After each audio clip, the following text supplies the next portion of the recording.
खूप दिवस झाले ना आईसोबत मी ना रेसिपी शूट केली नाही. त्यांनी घरोघरी सगळ्यांच्या मनावर राज्य केले.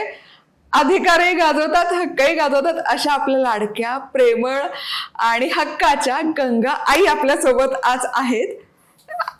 नमस्ते मधुरा. नमस्ते. खूप छान वाटलं भेटून येस, मला. मलाही खूप छान वाटलं.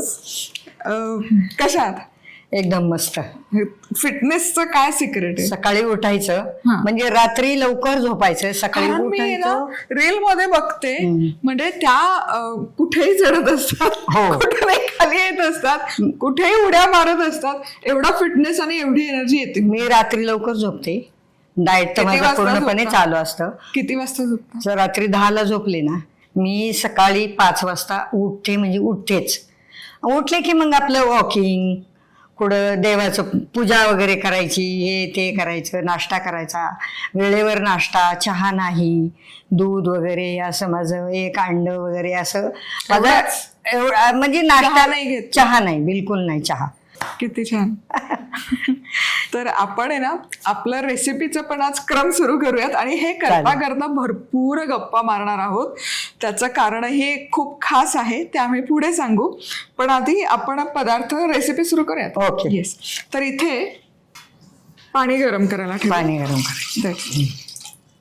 म्हणजे आजकाल काय झालं ना की स्त्रिया पण कामं करतात, घर सांभाळतात, कामही करतात आणि मग स्वतःच्या आरोग्याकडे लक्ष द्यायला तितकी वेळ नाही मिळत. तर त्यांच्यासाठी आम्ही ईशा लाईफचं संजीवनी प्रीमिक्स वापरतोय. आणि याची ना खूप छान एक म्हणजे ऍक्च्युअल गोष्ट नाही म्हणतायत, पण सद्गुरूंनी हे त्यांच्या मुलीसाठी केलं होतं. कारण राधे अक्का जेव्हा लहान होत्या तेव्हा त्यांना घेऊन ते भरपूर प्रवास करायचे. मग त्या प्रवासात त्यांना पौष्टिक आणि असं काही एनर्जी काहीतरी पाहिजे म्हणून ते बनवायचं. आणि याच्यात आहे ना भरड धान्य आहेत, तृणधान्य आहेत, तांदूळ, त्याचबरोबर हुलगे, कुळीत जे आजकाल आपण खात नाही किंवा आम्ही लहानपणी ते माडगं म्हणून पण खायचो, किंवा शिंगोळे बनवायचो. तर हे सगळे पौष्टिक घटक आहेत. आलं, त्याचबरोबर सुंठ आहे, हे सगळं करून घेतलेलं प्रीमिक्स आहे. जसं आपण इन्स्टंट नूडल्स खातो की तसंच हे इन्स्टंट प्रीमिक्स आहे. तिखट करून खाऊ शकता, गोड करून खाऊ शकता, ऍज इट इज पण खाऊ शकता. ऍज इट इज खायला ते छान लागतं आणि ते या काळात खाल्लं पाहिजे आणि त्यांनी एनर्जी टिकून राहते, म्हणून ते सर्वांनी पिलं पाहिजे. बरोबर. तर तुम्ही अर्थात आपण, मला असं वाटतं की सगळे एका दुवाने जोडलो गेलेत की आपली साधना एकाच ठिकाणी होते, ती म्हणजे सद्गुरूंसोबत.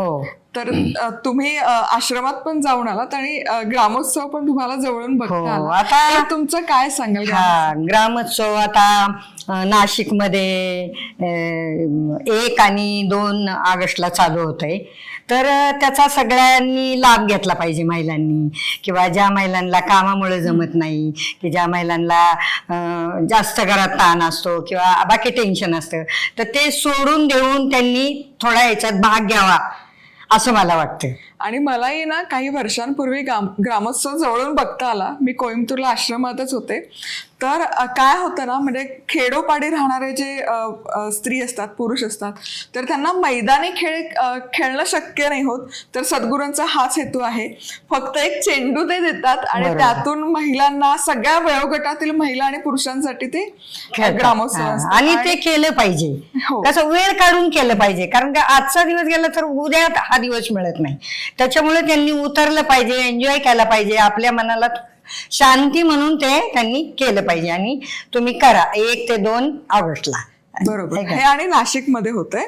आणि याचा हेतू हाच आहे की रिकामा वेळ असला की वसनाधीन कधी कधी व्हायची शक्यता असते, किंवा काय करू शकतो, त्याच्यासाठी सद्गुरूंनी हे सुरू केलंय. आणि ही स्पर्धा यंदा नाशिकमध्ये होणार आहे. आधीची जी स्पर्धा झाली तेव्हा woman of the match of the man of the match असं म्हणतात, तर ते वुमन ऑफ द मॅच होतं.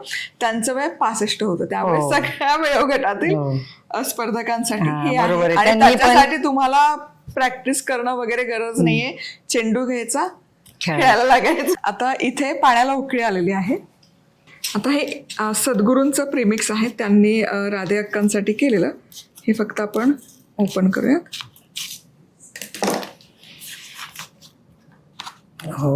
आणि हे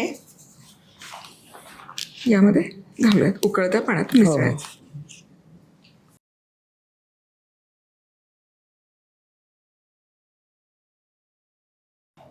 आणि हे सगळी धान्य मिक्स असल्यामुळे कमी पाण्यामध्ये होऊन जातं. हा म्हणजे ते आता हलवलं की ते सूप सारखं होणार. बरोबर, गुठळ्या मोडून सूप सारखं होणार. बरोबर. माझं पण हे चालू असता.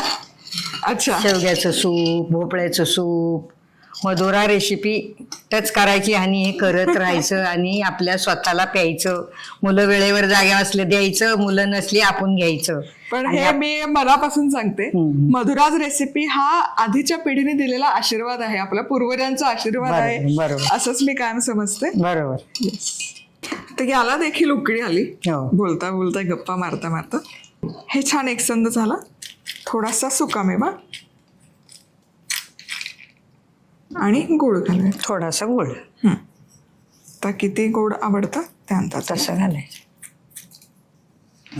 चालत नाही. आणि आपण सर्व करताना आपण तूप पण टाकतो हा, शकतो साजूक थोडंफार. तूप टाकून साजूक प्यायचं तूप. गरम. हा. आता आम्ही इथे गुळ घालून हे शिजवलंय, पण हे तिखट पण करू शकतो. तिखट किंवा नुसतं जिरे टाकून सुद्धा करू शकतो आपण. म्हणजे अगदीच थोडं लागलं तर बरं ना फोडणी, लसूण मिरची आणि नेहमीची मोहरी जिरं लसूण मिरचीचा ठेचा टाकून शिजवलं, आपल्याला आवडतं तसं. हा, आणि अगदी जेमतेम 4 ते 5 मिनिटात हे होऊन जातं. तयार झालं.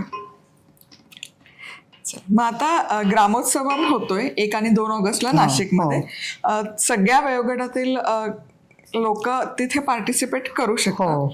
आणि हा उत्सव सुरू होऊन ना 18 वर्ष होऊन गेलेली आहेत. हो. येस, तुम्ही जाणार जाणार. बघू, प्रयत्न करणार फुल. येस. म्हणजे ग्रामोत्सवाचा हेतू हाच आहे की ग्रामपंचायत त्याच्याबरोबर जोडली जाते. सद्गुरूंचा हा हेतू आहे की जसं पूर्वीचं वातावरण होतं, सगळे एकजुटीने एकत्र यायचे, काहीतरी ऍक्टिव्हिटी करायचे, तर तेच आता मैदानामध्ये उतरतात आणि यामध्ये सहभागी होतात. आणि हे गेले 18 वर्ष सुरू आहे.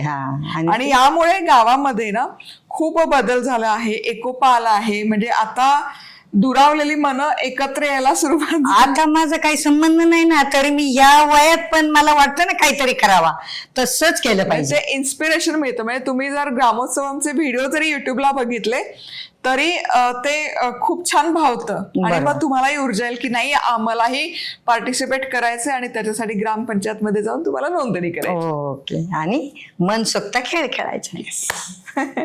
आता ही संजीवनी सद्गुरूंनी केलेली कशी झाली मला सांग. चला, आता हे तुम्हाला कसं वाटतं?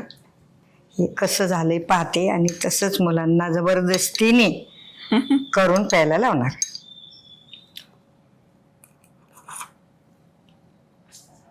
खूप मस्त. लहानपणाची आठवण आली. येस. हे सतत प्यायचो आम्ही. अशी पितळी असायची पहिली, त्या पितळीत वतायची आमची आई. असं हे एवढं वतणार, माडगं असायचं आणि माडगा असायचं. आणि आम्ही त्या काळ्या गोगऱ्या खायच्या. भांड्याच्या नावावरून त्याला डिशला नाव पडलं. हा, त्याला खरं हुलग्याच्या आलं तर माडगच म्हणतात. आणि ते आम्ही खूप खाल्लं. आणि आम्हाला भूक लागली ना, आमच्या हरभरे घेवडे, काळे घेवडे ते उकडायचो आम्ही, त्याला मीठ टाकून खायचो. झालं आमचं 1 टायमाचं जेवण. असं होतं. आता ते चालत नाही, असं टिकून खातात. कसं शरीराला एनर्जी येणार? बरोबर. आणि याच्यासाठी सद्गुरूंनी याचा शोध लावलेला आहे, संजीवनी. हे ईशा लाईफचं तुम्ही वेबसाईटवरून ऑर्डर करू शकता आणि सगळे घटक त्या वेबसाईटवरच तुम्हाला मिळतील. त्याचे न्यूट्रिशन देखील बघायला मिळेल. मी तर घेणार, आता पहिले घेणार आणि चालू करणार. खूप छान वाटलं गंगाई. मस्त. पुन्हा भेटूयात आणि नवीन रेसिपी करूयात. ओके. पुन्हा भेटूयात. तोवर मस्त राहा, खुश राहा, आनंदी राहा आणि सगळ्यात महत्वाचं खात राहा.